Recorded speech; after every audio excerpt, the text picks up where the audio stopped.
à chaque instant de chanter avec les anges, tant qu'il y aura la vie dans ces corps mortels. Je ne cesserai pas de t'adorer. Tant que tu donnes chance, je te donne mes louanges. Je promets à chaque instant de chanter avec les anges, tant qu'il y aura la vie dans ces corps mortels. Je ne cesserai pas de t'adorer. Tant qu'il y a la vie, c'est ça qui est la preuve de notre adoration ce soir. Et de ce moment de prière que nous venons de passer, qui est dans ta présence, Seigneur. Et nous recommandons ces moments si merveilleux entre tes mains, Seigneur. Parle à nous parce que tu es le véritable Dieu. Parle à nous, Seigneur, parce que, Seigneur, ta pensée, c'est qui est encore important pour nous. Seigneur, merci parce que la chair doit se taire, Seigneur, que l'Esprit puisse parler. Car tu es le véritable Dieu. Oint ces moments et bénis que ces moments dans le nom puissant de Jésus-Christ. Amen. Que Dieu nous bénisse encore ce soir. J'aimerais, avant que je puisse entrer encore dans mon message ce soir, j'aimerais te dire une chose qui est très importante. Vous savez, le confinement a été imposé que par Dieu lui-même. Mais laisse-moi te dire que notre retour que dans l'église, ça doit être un retour qui doit apporter que la preuve avec nous. Écoute, la Bible dit dans le livre de 1 Samuel, chapitre 17, verset 17, la Bible dit qu'Isaïe dit à David, son fils, prends pour tes frères cet épha et des grains rôtis et ces 10 pains, et cours au camp vers tes frères, porte aussi ces 10 fromages au chef de leur mille. Tu verras si tes frères se portent bien, et tu m'en donneras des nouvelles sûres. Dans d'autres versions, la Bible parle de la preuve. Or, je vais te comprendre une chose par rapport à ces versets. Or, quand la père de David est tentée de demander à David que vas-y vers tes frères, mais quand tu vas rentrer, ne me porte pas simplement une nouvelle simple, mais je vais avoir une preuve qui montrera réellement que tes frères se portent bien. Or, si tu descends encore jusqu'en bas, dans le verset 57, tu vas voir que le preuve que Isaïe avait demandé à David, c'était la tête de Goliath que David avait dans sa main. Ça veut dire que Dieu nous a imposé le confinement. Mais dans notre retour, on doit avoir une preuve que c'était Dieu qui nous a imposé que le confinement. Et l'épreuve va être non simplement que la parole simple, mais la parole va être accompagnée par des miracles. Et deuxième chose que j'aimerais ajouter, avant que je puisse rentrer dans mon message, à toi que Dieu a gardé, Dieu a fait grâce que tu puisses être en vie ce soir. Ne dis pas que Dieu t'a épargné du virus ou de la mort parce que tu dois vivre comme tout le monde. Mais Dieu t'a gardé parce que tu dois changer. Amen. Et c'est très important. Et mon message de ce soir, c'est réellement une chose que l'Église, on doit réellement comprendre. Et l'Église, on doit vraiment avoir ça parce que c'est très important. Vous savez, le combat que le diable a tout le jour avec nous les chrétiens, le diable vient toujours nous combattre, surtout à travers la connaissance. Car la connaissance, c'est une chose qui est tellement importante. Parce que la connaissance, c'est le fait ou la manière de connaître une chose ou une personne. Vous savez, dans le livre de Genèse, chapitre 3, c'est que le diable avait fait en sorte de s'approcher de la femme. Il veut d'abord déstabiliser la connaissance que la femme avait. Aujourd'hui, si le diable est en train de combattre l'Église, le diable veut d'abord détruire, veut d'abord anéantir c'est qui est la connaissance que nous avons. Or, la connaissance, c'est très important. Oh, avant que je puisse parler, je voudrais encore dire à une personne ce soir que la foi nous permet d'avoir le salut.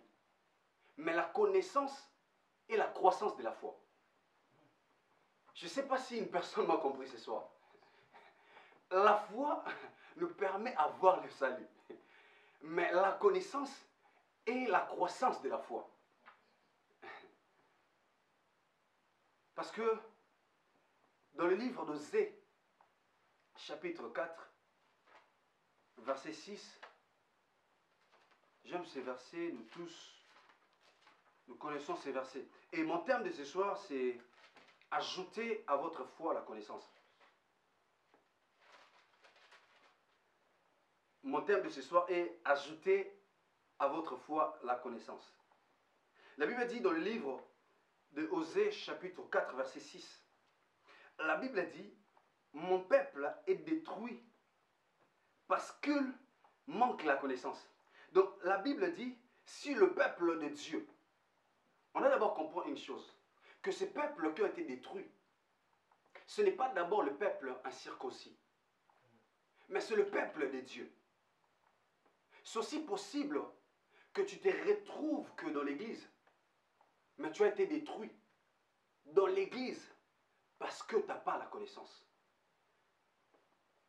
La Bible dit que mon peuple est détruit parce qu'il manque la connaissance. Or, ton ennemi, ce n'est pas aussi que le diable. Ce n'est pas aussi les hommes et les femmes. Mais ton ennemi, c'est aussi l'ignorance. Car il y a beaucoup de gens, il y a beaucoup de chrétiens, ou des chrétiens aujourd'hui dans l'église. Ils sont détruits non parce qu'ils ne prient pas. Ils sont détruits parce qu'il n'y a pas la connaissance. Aussi, on peut regarder que le pourcentage des gens qui prient beaucoup et le pourcentage des gens qui ont la connaissance. Tu vas voir que les gens aiment beaucoup prier qu'avoir la connaissance. Or, la prière, c'est bien. Mais la connaissance nous fera asseoir. La foi nous aide à avoir une position en Christ. Mais la connaissance nous aide à avoir la croissance qu'en Christ. La Bible dit que le peuple de Dieu a été détruit. Non parce qu'il y avait d'abord des ennemis tout autour d'eux. J'aimerais dire à une personne quelque chose de si important. Vous savez, l'ennemi qui n'est pas du dehors, mais l'ennemi qui est dans l'intérieur, ce n'est que le manque de connaissance. L'ignorance, c'est l'ennemi qui n'est pas du dehors, mais qui est dans l'intérieur. Les gens ne sont pas détruits parce qu'ils sont loin de l'église. Mais les gens sont détruits aujourd'hui parce qu'ils se retrouvent dans l'église, mais avec l'ignorance. La Bible continue, la Bible dit, puisque tu as rejeté la connaissance. Alors, on doit comprendre maintenant l'importance de la connaissance. Je vais parler de la connaissance de plusieurs formes, plusieurs images. Et la connaissance aussi que Dieu est en train de parler, c'est aussi la connaissance de la parole de Dieu. Or, parlons de la connaissance de la parole de Dieu. On doit aussi parler de la connaissance comme l'image de Christ. Car la Bible dit que le commencement était la parole. La parole était avec Dieu et la parole était Dieu. Ça veut dire, celui que Dieu peut rejeter, c'est celui qui a rejeté aussi la connaissance. Or, rejeter la connaissance, c'est rejeter aussi la vérité. Rejeter la parole de Dieu. Et rejeter aussi Christ qui est la parole. Parce que tu as rejeté la connaissance. Je te rejetterai. Et tu seras dépouillé de mon sacerdoce. Ah. Aujourd'hui, il y a combien de serviteurs de Dieu qui sont été dépouillés que dans le sacerdoce de Dieu à cause du manque de connaissance. Or, manque de connaissance nous pousse à faire ce qu'on ne peut pas faire. Manque de connaissance, ça nous pousse à accepter des choses qu'on ne peut jamais accepter. Manque de connaissance, ça nous pousse à poser des actes qu'on ne peut jamais poser. Car la Bible dit que tout m'est permis, mais tout n'est pas utile à celui qui a la connaissance.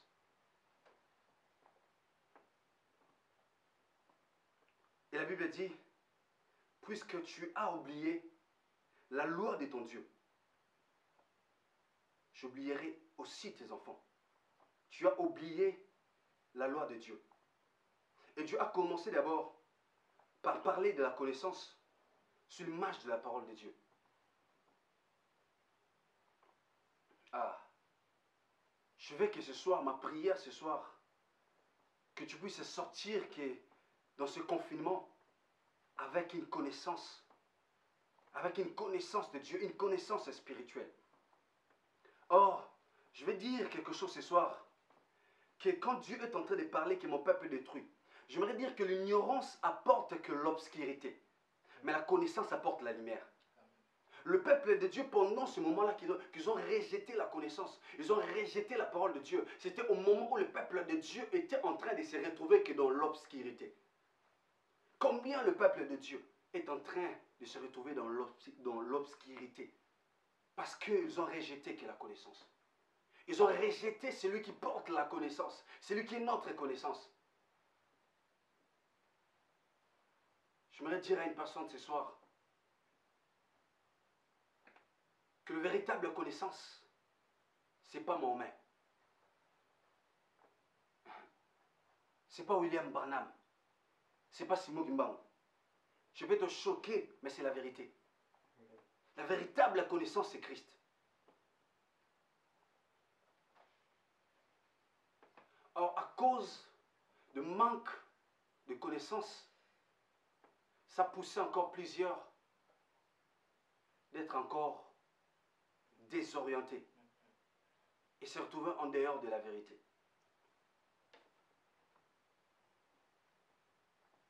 On vous a dit, et il y a un jour, j'étais en train de regarder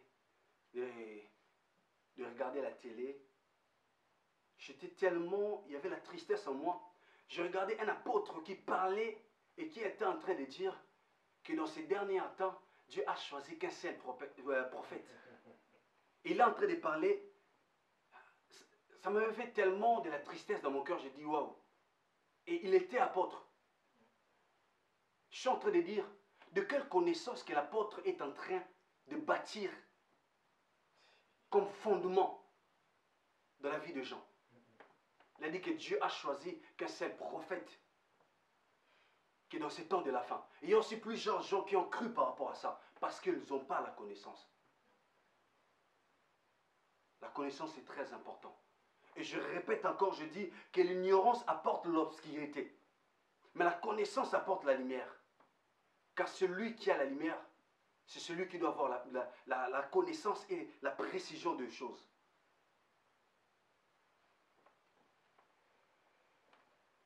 Et on doit comprendre une chose, que dans le livre de Jean chapitre 8, verset 32, la Bible dit que vous connaîtrez la vérité et la vérité vous affranchira. Donc avant d'abord d'être affranchi, tu dois d'abord commencer à avoir la connaissance de la vérité. Or, si tu as d'abord la connaissance de la vérité, c'est là où tu auras la clé de ta liberté. C'est possible que tu as été déjà délivré, mais tu marches toujours emprisonné parce que tu as l'ignorance. Eh bien, dit, vous connaîtrez la vérité et la vérité vous affranchira. Parce que la Bible veut nous dire une chose qui est tellement importante, qu'il y a la vérité. Mais pour avoir l'accès dans la vérité, tu as besoin d'une clé. Et la clé, c'est la connaissance. La connaissance vient d'abord nous éclairer là où il y avait le ténèbre.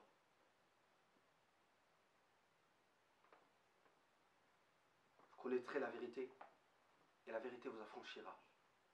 C'est réellement un verset que nous en avons beaucoup parlé. Mais ce n'est pas réellement le verset que plusieurs sont en train de le vivre. Or, la parole de Dieu n'est pas simplement une chose qu'on doit commencer à lire ou à méditer. Mais la parole de Dieu, c'est réellement une chose qu'on doit commencer à vivre.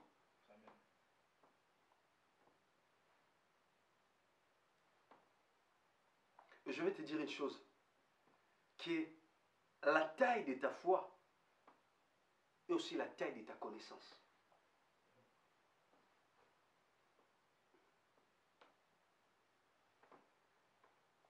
La taille de ta foi et la taille de ta connaissance.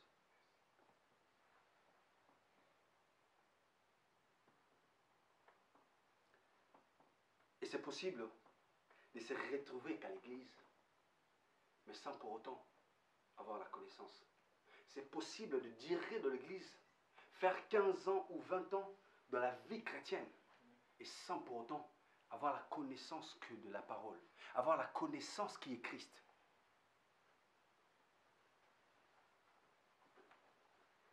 J'aime là où Jésus est en train de parler à Philippe. Pour confirmer réellement ce que je te dis, c'est la vérité. La Bible dit dans le livre de Jean chapitre 14, verset 7. La Bible dit, Jésus est en train de dire à ses disciples, il est en train de dire, si vous me connaissez, vous connaîtrez aussi mon Père. Et maintenant, vous le connaissez et vous l'avez vu. Or, Christ est aussi en train de penser que le fait que les disciples étaient avec lui tout le jour, les disciples avaient réellement une connaissance profonde que de Jésus. Mais or, ce n'était pas le cas. Écoute dans le verset 8. La Bible dit que Philippe lui dit, Seigneur, montre-nous le Père et cela nous suffit.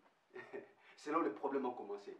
Jésus a compris maintenant le problème qui s'est passé maintenant dans la vie de ses disciples. Il avait un problème du côté connaissance. Philippe, il a posé une question. Seigneur, montre-nous le Père. Et cela nous suffit. Or Jésus lui a dit,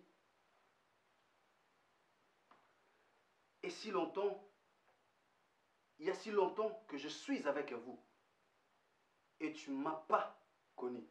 Ah, c'était choquant. Si longtemps que j'étais avec toi. Ah, je voudrais dire à une personne ce soir, tu veux faire 15 ans à l'église, 20 ans de l'église, en train de prier, en train de jeûner, mais tu n'as pas aussi la connaissance de la personne de Jésus. Car Jésus n'est pas simplement celui qu'on doit ne porter que la connaissance des autres. Mais Jésus est celui, on doit avoir la connaissance personnelle avec Jésus.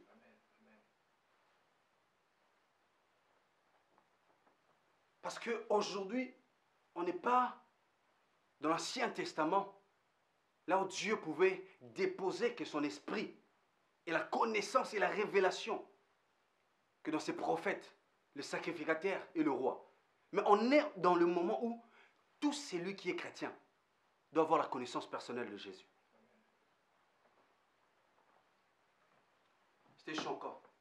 Philippe, il passait beaucoup de temps avec Jésus, mais il ne connaissait pas encore qui était Jésus. Aïe. Jésus lui a dit, Philippe, c'est lui qui m'a vu, a vu le Père. Comment dis-tu, montre-nous le Père? Comment dis-tu, montre-nous le Père? Que Jésus puisse te toucher. Jésus a dit clairement que celui qui m'a vu a vu le Père. Or, par rapport au temps que nous sommes, celui qui écoute la voix du Saint-Esprit, c'est celui qui écoute Jésus. C'est celui que le Saint-Esprit a touché. C'est celui que Jésus a touché. Car Jésus lui-même a dit, le problème était que Jésus voulait encore révéler le Père. Mais le Saint-Esprit révélait Jésus.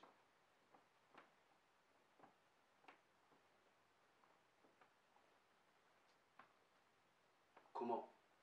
Et à combien plus forte raison dans l'église d'aujourd'hui, il y a plusieurs Philippe. C'est la vérité. On doit comprendre qu'aujourd'hui dans l'église, il y a plusieurs Philippe. Surtout par rapport au temps que nous sommes. Ah. C'était tellement choquant. À travers la question que Philippe avait posée à Jésus. Car nous aimons beaucoup plus, surtout nous les chrétiens, nous aimons beaucoup plus qu'on puisse nous prêcher Jésus, qu'on puisse nous parler de Jésus. Mais jusqu'à présent, la chose qui te coince ou qui fait en sorte que tu puisses être limité de ne pas parler de Jésus parce que tu n'as pas la connaissance de Jésus. On ne peut jamais parler avec précision celui qu'on ne connaît pas.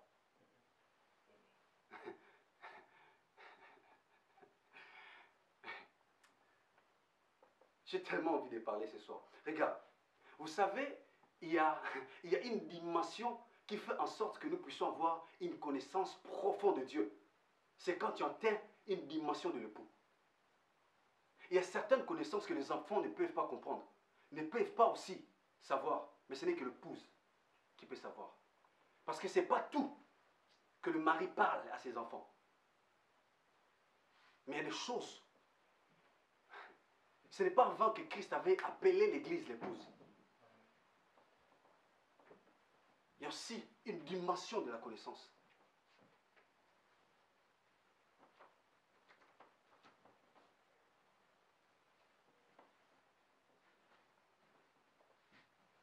Or,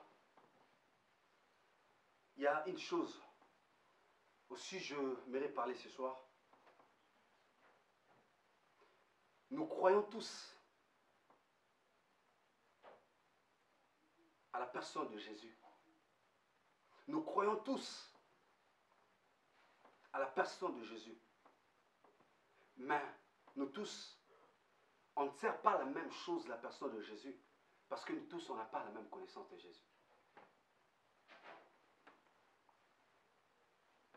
Je répète encore. Nous tous, nous croyons qu'à la personne de Jésus. Mais nous tous, nous ne servons pas Dieu la même chose parce qu'on n'a pas la même connaissance de la personne de Jésus. Vous savez, de personnes qui ont fait des grandes choses que dans le milieu évangélique, ce sont des gens qui ont eu la connaissance profonde de Dieu. Les gens qui ont opéré des grands miracles. De grands miracles, ce sont des gens qui ont eu la connaissance profonde que de Dieu.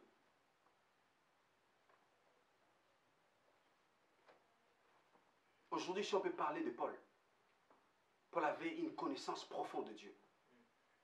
Si on peut parler de l'apôtre Pierre, il avait une profonde connaissance de Dieu. Or, si tu as eu la connaissance en toi, je vais te dire, tu serviras Dieu dans une autre manière. Tu ne serviras pas Dieu que comme tout le monde. La connaissance vient toujours apporter la différence avec les autres. Car celui qui connaît, c'est celui qui apportera la différence.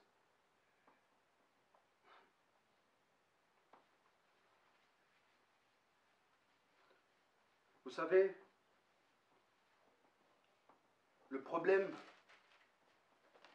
qui a causé entre Jésus et la femme samaritaine, c'était un problème de la connaissance.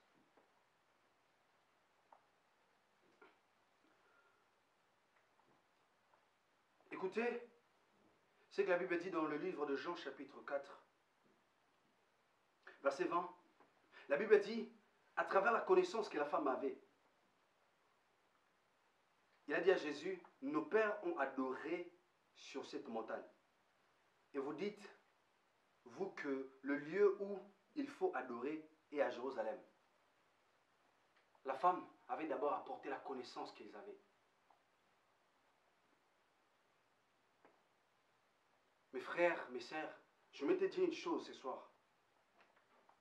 Le jour où tu te retrouves en Christ, tu dois bannir en toi la connaissance que tu avais dans l'Égypte.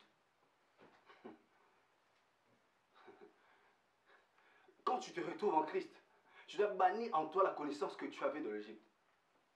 Parce que si tu gardes en toi toujours la connaissance que tu avais en Égypte, ça fera en sorte que ça va causer des scandales dans ta vie chrétienne. Ça va causer des scandales au moment où tu vas te retrouver dans le désert. Vous savez, le peuple d'Israël, ils ont eu la connaissance, une fausse connaissance qu'ils avaient en Égypte. Ils ont eu une connaissance qui est d'adorer de statues.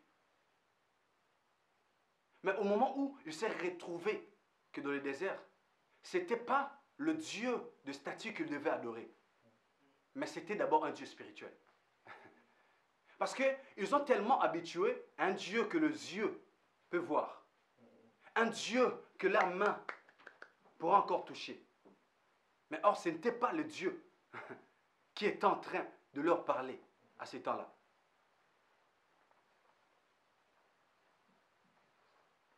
Tu dois détruire ta connaissance de l'Égypte.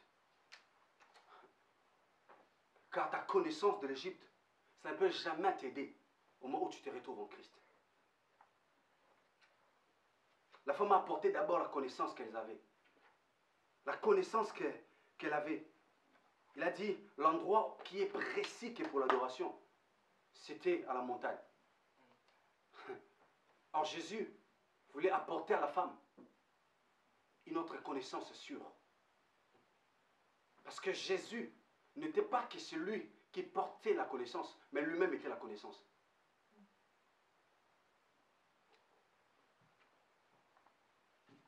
Jésus a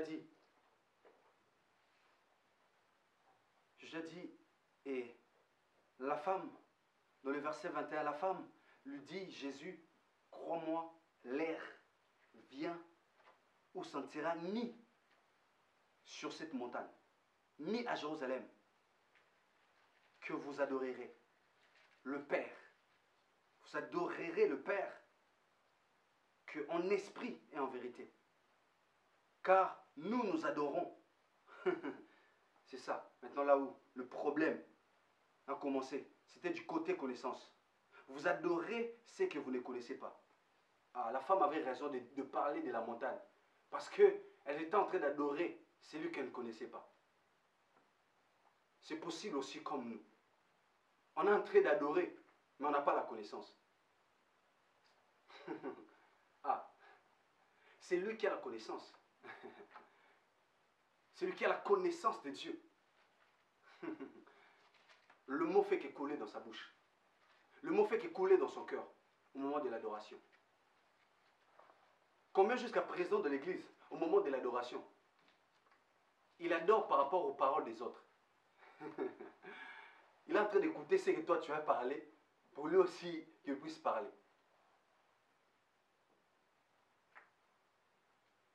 La femme aussi s'est retrouvée parmi des gens qui adoraient Dieu, mais sans la connaissance. Mais Jésus a dit, nous adorons ce que nous connaissons, car le salut vient de Dieu. Mais l'heure vient, et elle est déjà venue, où les vrais adorateurs adoreront le Père en esprit et en vérité.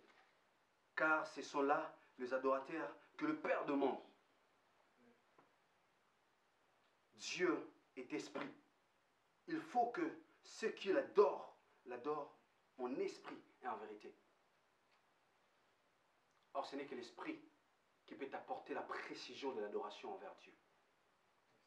Ce n'est que la vérité qui peut apporter la précision que de l'adoration pour Dieu.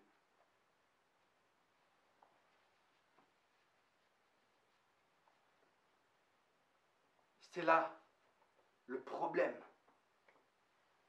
qui s'est passé que dans la vie de la femme samaritaine. Je prie ce soir que Dieu puisse ouvrir encore ta connaissance spirituelle. Que Dieu puisse encore ouvrir que ta connaissance spirituelle. Or, comme je t'avais dit, que celui qui a la connaissance sûre de Dieu, la connaissance de Dieu, nous pousse à mener une vie de l'évangile. Nous pousse à mener une vie de l'évangéliste. Car la Bible dit qu'après que la femme puisse avoir eu la connaissance. Elle s'est transformée en évangéliste. Elle n'est parlé que de Jésus. Je vais rapidement parler de mon deuxième point ce soir, que j'aimerais encore parler ce soir. La connaissance fait naître en nous une vie de la confiance. Quand tu connais, tu auras la confiance. Quand tu ne connais pas, tu n'auras pas aussi la confiance. La Bible dit dans le livre de Psaumes, chapitre 9, verset 11,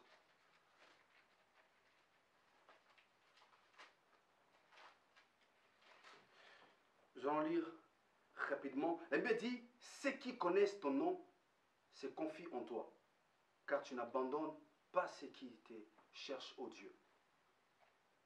La Bible dit, ceux qui connaissent ton nom se confient en toi. La connaissance fait naître en nous une vie de la confiance. Tu ne peux jamais donner que la confiance à celui que tu ne connais pas. On se confie à celui qu'on connaît. Jusqu'à présent, tu ne te confies pas en l'Éternel parce que tu n'as pas la connaissance de Dieu. La connaissance fait naître en nous une vie de l'assurance, une vie de l'espérance, une vie de la persévérance, une vie de l'attachement, une vie de l'affection, de l'intimité.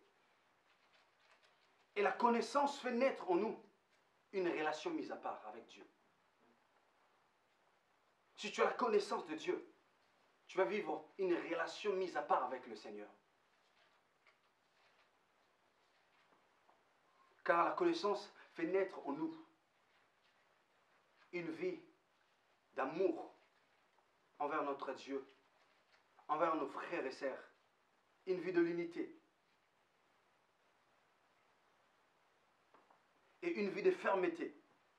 La connaissance nous pousse encore de vivre une vie de l'évangélisation, une vie de la foi, une vie de paix, une vie de joie et une vie de changement. Car si tu as la connaissance, le changement va être encore ton partage. Jusqu'à présent, il n'y a pas de changement parce que tu n'as pas encore eu une connaissance en toi de Dieu.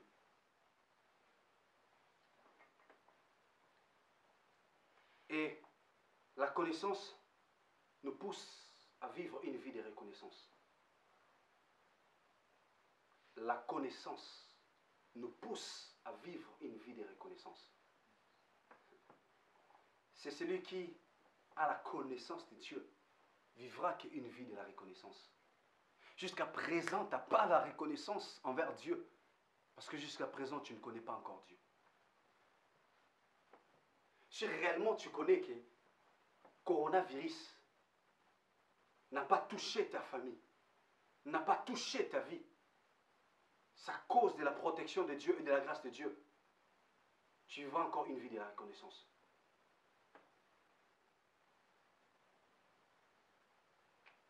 Et la connaissance change notre façon de voir. La connaissance change notre façon de voir. Celui qui a la connaissance ne peut jamais voir comme tout le monde. Le monde et tout cela voient que la même chose. Voient que la même chose. Mais la connaissance nous aide à voir que le changement dans notre façon de voir les choses. Et il y a encore une question qu'on peut encore se poser. De qui ou de quoi peut-on tirer la connaissance? De qui? Quand je parle de qui, je parle d'abord de la personne. D'abord, premièrement, à celui que tu peux tirer que la connaissance, celui qui est la source de la connaissance, c'est d'abord le Saint-Esprit.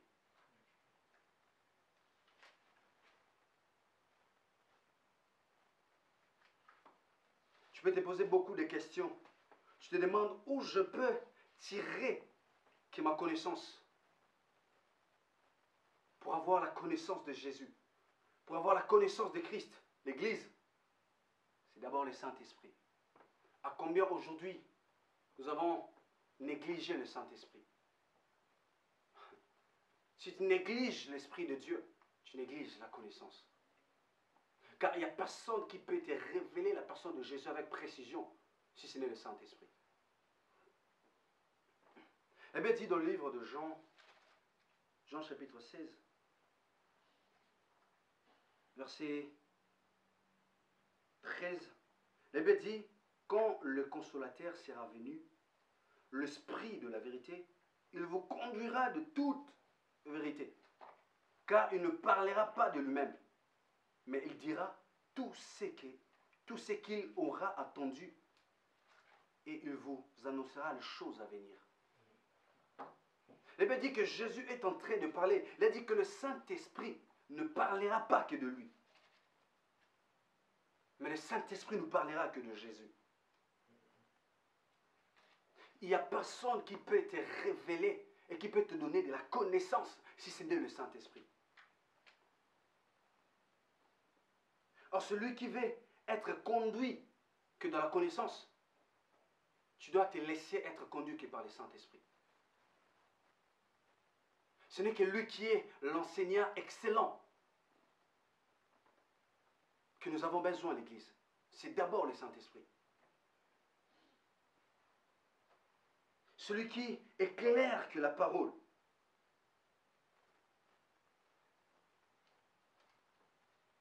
Ah, j'aime tellement beaucoup ces versets que je vais encore lire que pour nous ce soir. 1 Corinthiens chapitre 2, verset 10. J'aime beaucoup ces versets. Tu as besoin de la connaissance de Dieu. Tu as besoin de connaître Christ. Tu dois d'abord chercher à connaître le Saint-Esprit. La Bible dit Dieu, dans le verset 10. 1 Corinthiens chapitre 2, verset 10. La Bible dit Dieu nous les a révélés par l'Esprit. Car l'Esprit sonde tout. Même le profondeur de Dieu. La Bible ne parle pas que l'Esprit sonde tout, que le cœur de l'homme. Non, non, non, non, non. Aïe, aïe, aïe. Nous avons besoin de l'Esprit de Dieu. Je vais te dire une chose ce soir. Vous savez que le Dieu que nous croyons, c'est d'abord un Dieu qui est spirituel. Et de deux, c'est un Dieu qui n'est pas limité. Nous avons créé un Dieu qui est limité.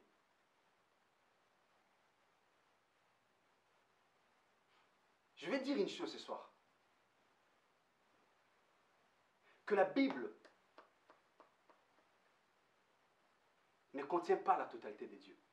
Il est au-delà même de la Bible.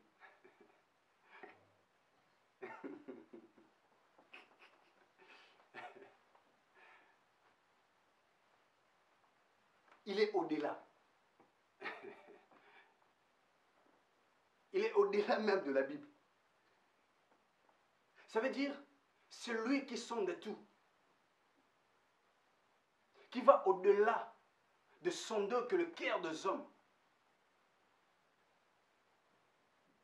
Et seul, même le profondeur de Dieu, ce n'est que le Saint-Esprit. Écoute ce que la Bible dit. Nous allons continuer. La Bible dit, qui donc parmi les hommes connaît les choses de l'homme, si ce n'est qui est en lui. De même, personne ne connaît les choses de Dieu, si ce n'est l'Esprit de Dieu.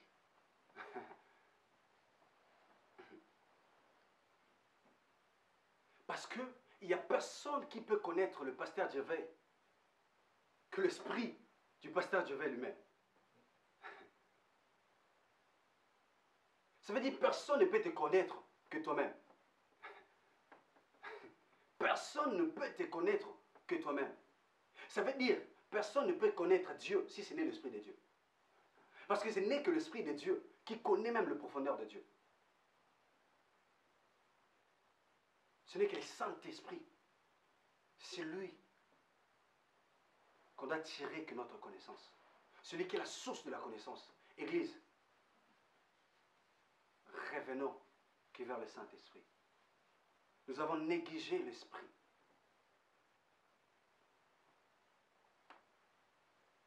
Vous savez, à cause même du manque de la connaissance, aujourd'hui je me demande, on est en train de vivre et de parler de la Pentecôte. C'est comme si la Pentecôte est une vie passée. Mais or que pendant que le Saint-Esprit est là, nous vivons que le présent de la Pentecôte.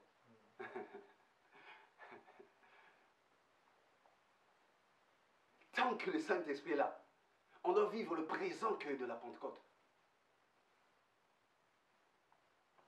Parce qu'on n'a pas la connaissance. La Pentecôte est devenue, c'est comme si une vie passée. Alors ce n'est pas une vie passée.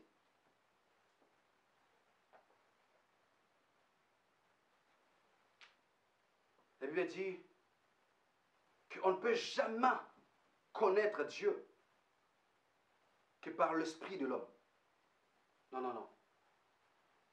Ce n'est que l'esprit de Dieu qui vient communiquer que dans notre esprit. C'est qu'il y a la révélation de Dieu et la connaissance de Dieu. On a besoin de l'Esprit Saint. Celui qui est la source, là on doit tirer que notre connaissance. Et la deuxième chose, ce n'est que les enseignements par les hommes de Dieu. Frères, sœurs, nous n'aimons pas les enseignements. Nous n'aimons pas être enseignés. Mais comment on peut avoir la connaissance de Jésus?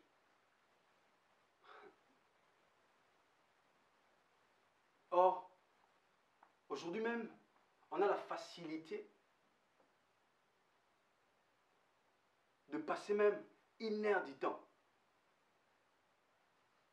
en train de regarder comment on a publié un homme de Dieu ou la suite de la vidéo. On peut passer beaucoup de temps. Mais quand ça arrive au moment de l'enseignement, c'est là où on dit que ça dirait beaucoup de temps. Mais la vidéo qu'on publie des hommes de Dieu, il n'y a pas un problème de beaucoup de temps. Or, la Bible dit que l'Église primitive était en train de croître par les enseignements des apôtres. On a besoin d'être assis, d'avoir de la connaissance qui est par des enseignements. Et troisième chose, c'est l'amour de la parole de Dieu. On doit aussi trouver plaisir que dans la parole de Dieu. Là, on va lire dans le livre de Osée, chapitre 6, verset 6. Et la quatrième chose que j'aimerais dire, la méditation. Combien de fois on est en train de méditer la parole? On a un problème, surtout nous les chrétiens. Ça nous fait du bien à chaque fois que le serviteur de Dieu vient nous prêcher, vient nous enseigner. Parce que la méditation est réservée qu'aux hommes de Dieu. Ce n'est pas à nous le fidèle. C'est pour cela jusqu'à présent, tu n'as pas encore fait de grandes choses avec Dieu. Tu n'as pas encore fait de grandes choses avec le Seigneur. Parce que tu n'as pas la connaissance de celui que tu as cru.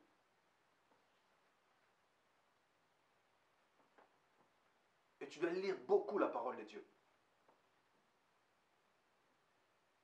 Et tu dois aussi faire l'effort de lire aussi beaucoup de livres. Ça ouvre aussi la connaissance. Or, c'est très difficile. Moi-même, je me demande, un chrétien ou une chrétienne, nous sommes capables de faire sortir 50 €, même 5 €, d'acheter même de vêtements qui portent de marque, au lieu même d'acheter la Bible. Au lieu même d'acheter un livre.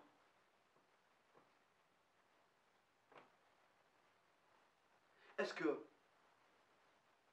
depuis que tu es en Christ, Tu as cette courage-là d'acheter vraiment la Bible, si ce n'est le vêtement.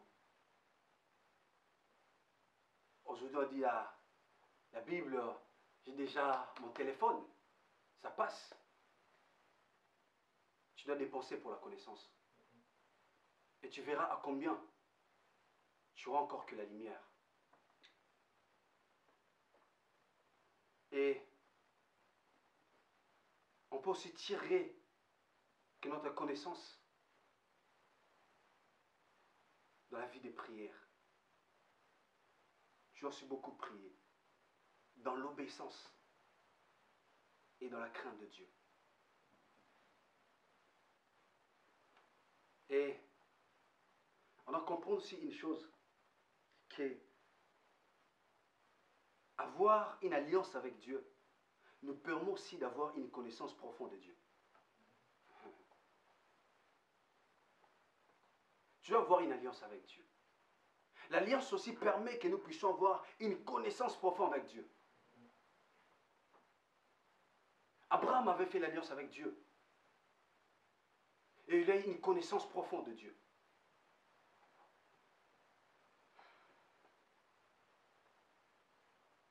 Or, l'humilité nous aide aussi à avoir une connaissance profonde que de Dieu. Aujourd'hui, je me demande, ce qui me fait mal, c'est quoi? Surtout nous, les jeunes serviteurs d'aujourd'hui, nous croyons qu'on connaît déjà tout. Nous croyons qu'on connaît déjà tout.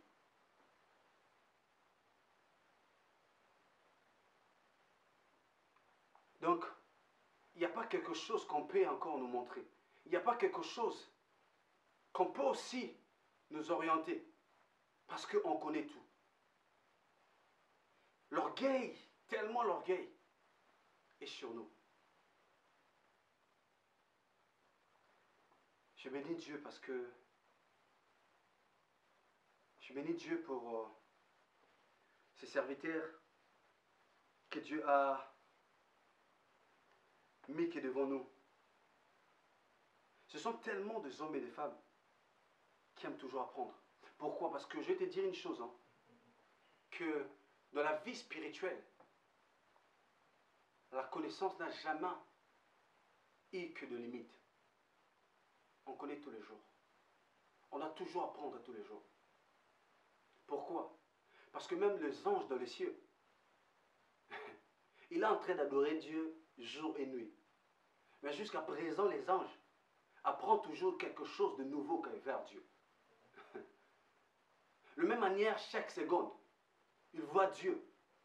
C'est chaque seconde qu'ils voient encore quelque chose de nouveau que vers Dieu. Ce que tu as, ce n'est pas simplement que ça tu dois garder. Tu dois encore chercher, ajouter que ta connaissance. Ajouter à votre foi la connaissance. La foi, c'est bien, mais la foi a toujours besoin d'être accompagnée. Et c'est pour cela que tu vas voir que quand la foi est accompagnée, marche de pair avec la connaissance, ça fera en sorte que tu ne peux jamais voir un chrétien de devenir un musulman. Si aujourd'hui, hein, le musulman est en train d'évangéliser les chrétiens, tu te retrouves là, crois-moi que tu avais un problème du côté connaissance. Crois-moi que tu avais un problème du côté connaissance. Car celui qui a la connaissance de Jésus ne peut jamais être influencé et de se retrouver ailleurs. Combien de chrétiens, leur foi, pendant ces moments de coronavirus, leur foi est affaiblie. Leurs foi sont tellement détruits parce qu'il n'y a pas la connaissance. Or, si tu avais la connaissance, tu voulais réellement comprendre que Dieu n'est pas que dans des bâtiments construits par la main des hommes. mais Dieu se trouve dans mon cœur. Car la Bible a dit que entrez que dans ton chambre, entrez dans votre chambre, entrez dans ta chambre et prie que le Dieu qui est dans le ciel va écouter que ta prière.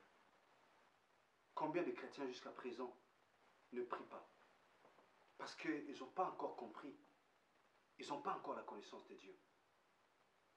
Alors est-ce que ce soir, que Dieu puisse installer en toi la connaissance, puisse installer à toi la connaissance que de l'esprit, que tu puisses vivre une vie différente que les autres. J'aimerais finir par cette phrase. Que la connaissance spirituelle de Jésus brise que les habitudes. Celui qui a la connaissance de Jésus ne peut jamais vivre dans les habitudes. Car la vie chrétienne n'est pas une vie des habitudes. Que Dieu nous bénisse encore ce soir.